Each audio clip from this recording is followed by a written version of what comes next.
Je vais parler en français, je ne sais pas si tout le monde comprend. Oui, oui, oui. Ce sont des employés des Français, tout ça. Bon, mon français n'est pas tellement bien, mais on s'entend. Bon, alors je suis Marjolaine de CNV, CNV International. CNV est une confédération comme CECLIMAT en Hollande, une confédération chrétienne. Et nous agrupons environ 10 fédérations. Alors c'est un peu comparable, CECLIMAT à 8. Et on a à peu près les mêmes secteurs, le secteur public, les enseignants, l'industrie, les jeunes. On a une fédération de jeunes.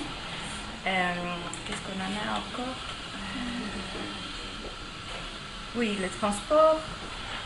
On n'a pas le secteur comme fait Cuitama. On n'a pas l'agriculture, c'est autre chose. C'est une autre plateforme.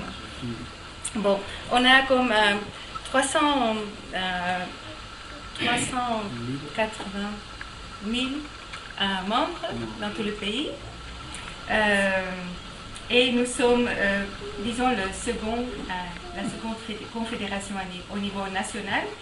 Nous sommes dans le CES, le Conseil économique et social du pays.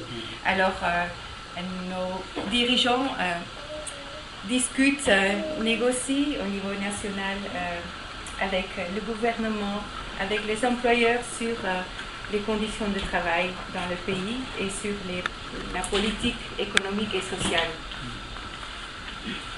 Alors, en principe, on a le même type de travail, seulement le contexte est différent.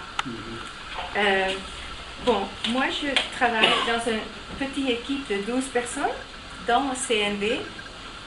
Nous sommes CNV international, c'est-à-dire que c'est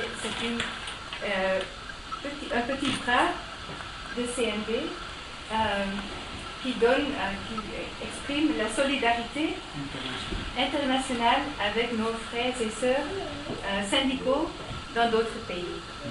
Alors, on travaille déjà depuis beaucoup d'années comme ça, mais on a un financement de notre ministère de coopération et c'est dans ce sens que nous appuyons dans 16 pays dans le monde des confédérations comme CECLIMAT. Nous appuyons aussi l'USAM, ici en Madagascar. Et en Afrique, on travaille en 7 pays. En Amérique latine, on travaille dans 5 pays. En Asie, 2 pays. Et en Europe centrale aussi, dans 2 pays. Alors, bon, moi je travaille en Amérique latine et en Afrique. Et je peux comparer un peu ces mondes. Et je connais le monde en Hollande aussi.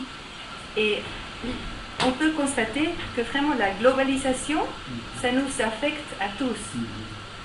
Peut-être vous pensez que c'est seulement ici qu'il y a les contrats qui sont changés pour des contrats temporaires ou qu'il n'y a pas de contrat même, qu'il y a des entreprises qui changent leur nom pour se débarrasser de leurs responsabilités, mais ça passe aussi dans d'autres endroits dans le monde, spécialement